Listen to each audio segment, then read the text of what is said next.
When you need mealtime inspiration, it's worth shopping Kroger, where you'll find over 30,000 mouth-watering choices that excite your inner foodie. And no matter what tasty choice you make, you'll enjoy our everyday low prices, plus extra ways to save, like digital coupons worth over $600 each week. You can also save up to $1 off per gallon at the pump with fuel points. More savings and more inspiring flavors make shopping Kroger worth it every time. Kroger, fresh for everyone. Fuel restrictions apply.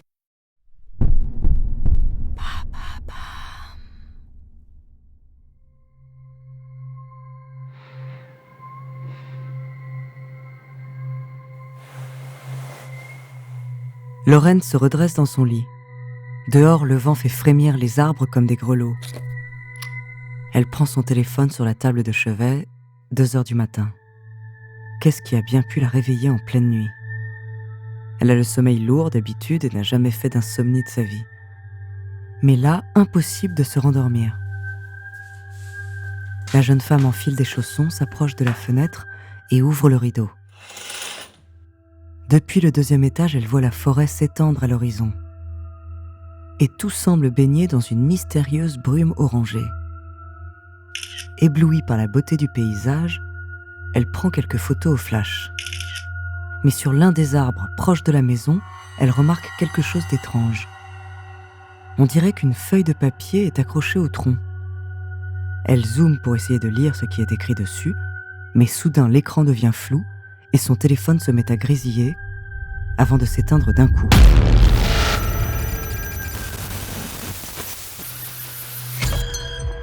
Lorraine est troublée. Qu'est-ce qui vient de se passer ? C'est peut-être la centrale électrique pas loin d'ici qui perturbe l'appareil ? Elle se souvient alors de cette légende que lui racontaient ses parents quand elle était petite. Celle de l'homme sans visage qui erre dans la forêt et déteste qu'on le regarde.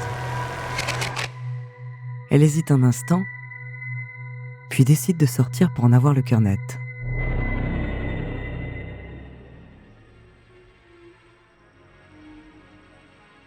Bonjour, je suis Andrea, bienvenue dans True Story. Tout au long du mois d'octobre, je vous donne rendez-vous avec des histoires pour se faire peur. Dans cet épisode, je vais vous parler de l'une des légendes d'Internet les plus terrifiantes qui soient. Depuis une dizaine d'années, cet être humanoïde fait sursauter les adultes et cauchemarder les enfants.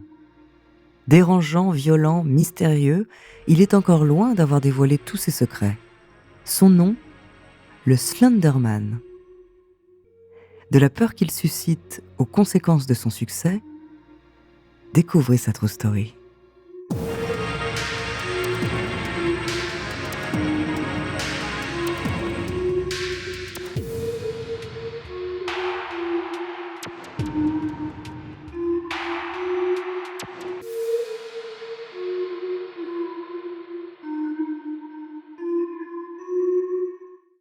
Attention, dans cet épisode, nous allons parler de scènes violentes qui pourraient heurter la sensibilité des plus jeunes.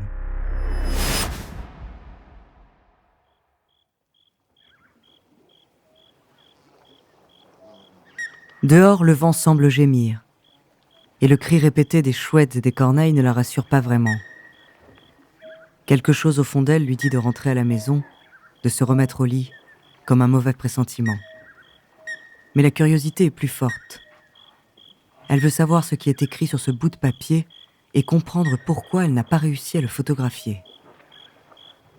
Lorraine rallume son téléphone et active la lampe torche, prend une profonde inspiration et se met en route. Son champ de vision n'est qu'un petit cercle de lumière fébrile au milieu des ombres de la nuit. Et le sol de feuilles mortes craque sous ses pieds. Quelques mètres plus loin, elle aperçoit le papier accroché à un arbre et prêt à s'envoler. Elle s'approche et braque sa lampe torche dessus, dessinée grossièrement d'une main d'enfant, quelques arbres et la silhouette allongée d'un homme sans visage. Et puis ces mots écrits en majuscules, « Pas d'œil, mais toujours à l'affût ». Lorraine sourit, mal à l'aise. Sûrement une blague d'un voisin. Elle se dirige vers la maison et chantonne pour se rassurer. Quand soudain son téléphone se met à grésiller bizarrement. Puis s'éteint. Elle est subitement plongée dans l'obscurité. Un frisson d'inquiétude lui parcourt les épaules et le dos. Son cœur s'emballe et son souffle s'accélère. Elle entend très distinctement le vent, les oiseaux, les feuilles mortes sous ses pieds. Elle sait que la maison est tout droit, à quelques dizaines de mètres à peine, qu'elle peut y arriver à tâtons. Elle connaît bien le chemin, elle vient de l'emprunter à l'instant. Mais elle s'immobilise d'un coup, s'accroupit et plaque sa main contre sa bouche pour étouffer sa respiration. Dans la nuit noire, au milieu de la forêt, Lorraine sent qu'elle n'est pas seule. Elle sent que quelque chose la regarde. Alors que la jeune femme reste la plus silencieuse possible, sa lampe torche se rallume. Et ce que la lumière révèle lui glace le sang. Juste devant elle, un être humanoïde d'au moins 3 mètres de haut se tient debout. Il porte un costume noir et blanc, une cravate rouge, et les traits de son visage sont effacés comme lavés à l'acide. Ses jambes et ses bras sont terriblement longs, maigres, presque tentaculaires.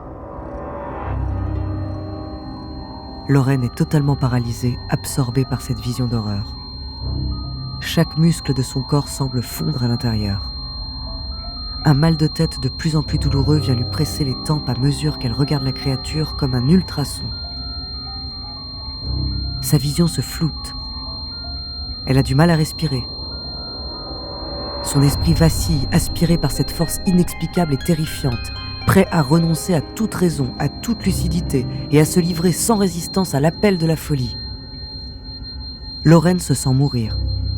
Mais dans un élan soudain, elle se redresse et court à toute vitesse en sens inverse. S'éloigner vite de la chose. Elle s'enfonce dans la forêt. Le plus loin possible, le plus vite possible. Les branches des arbres lui fouettent le visage. Ses chevilles se tordent sur le sol bosselé, mais peu importe. Tout ce qui compte, c'est de survivre. À ce moment précis, la jeune femme ne pense plus, ne réfléchit plus. Elle n'est qu'une proie dans la nuit qui fuit une mort certaine.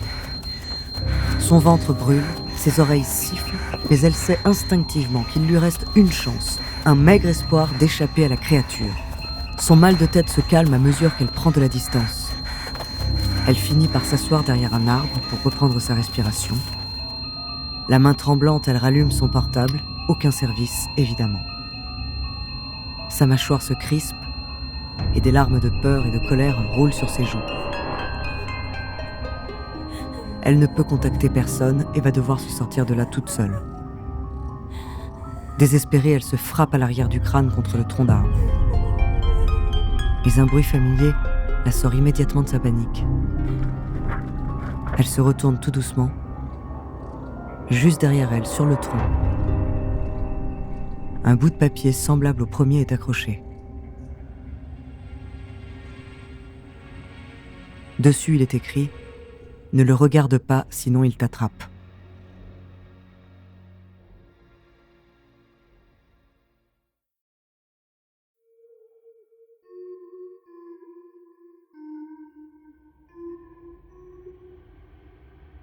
Après cette découverte, la jeune femme est sous le choc. Cette fois, ce n'est pas une blague, elle le sait, c'est une aide. Tandis qu'elle se redresse pour reprendre ses esprits, elle aperçoit une forme rouge à quelques mètres. C'est la cravate de la créature. Une décharge électrique parcourt tout son corps et elle part en courant. Son cœur bondit dans sa poitrine et ses yeux brûlent comme si elle avait fixé le soleil trop longtemps. Des taches de couleur inondent son champ de vision. Mais ses jambes continuent de la porter plus vite que jamais. Ne pas regarder, ne pas s'arrêter, ne pas se fatiguer.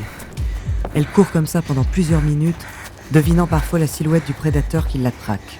Ses bras maigres et immenses pendent le long de son corps jusqu'à ses genoux et sa tête blanche penche en avant. Il semble se déplacer facilement, presque glisser sur l'herbe. Dans sa course frénétique, Lorraine aperçoit un nouveau bout de papier accroché à un tronc. Elle le déchiffre en 1 seconde. Centrale électrique, refuge. Ses poils se hérissent et l'émotion la submerge. Il reste un espoir.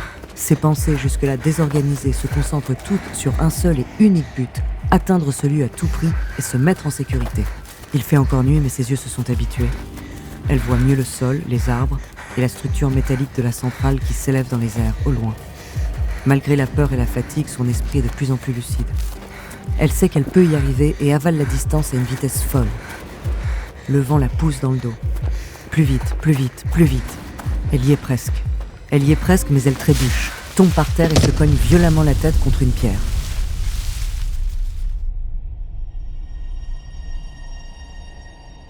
À demi consciente, Lorraine passe ses doigts sur son front.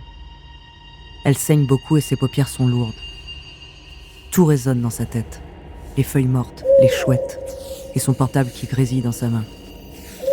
Elle se relève péniblement, les pupilles dilatées. Le monde tourne autour en spirale vertigineuse. Le ciel se mélange au feuillage. La texture des arbres se liquéfie. Et à 30 cm de son visage, la tête informe du Slenderman semble afficher un large et terrifiant sourire.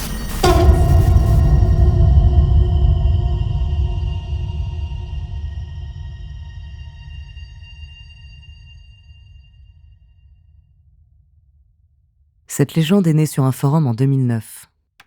Un utilisateur du nom de Victor Surge poste un jour quelques photos de groupes d'enfants en y ajoutant à l'arrière-plan la silhouette immense et fantomatique d'un homme en costume noir et blanc.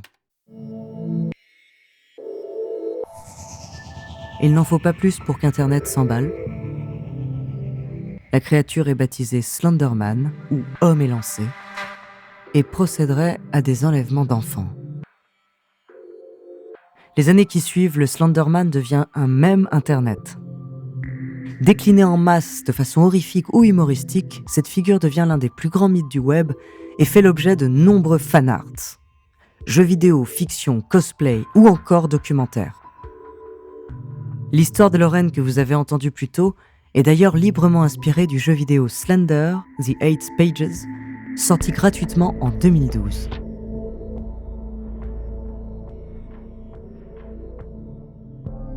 Mais la légende d'Internet fait irruption dans la réalité le 31 mai 2014 dans le Wisconsin, aux États-Unis. Ce jour-là, 2 jeunes filles de 12 ans ont tenté d'assassiner l'une de leurs camarades de classe durant une partie de cache-cache dans un parc. Elles l'ont poignardée à 19 reprises, disant agir sous les ordres de leur maître, le Slenderman, qui les aurait menacées et forcées à tuer. La victime a survécu, et les 2 jeunes filles ont été condamnées à 25 et 40 ans d'internement en hôpital psychiatrique. Diffusé sur HBO en 2017, le documentaire Qui a peur du Slenderman retrace cette histoire sordide ainsi que l'origine de cette légende urbaine qui continue encore aujourd'hui à terrifier les internautes.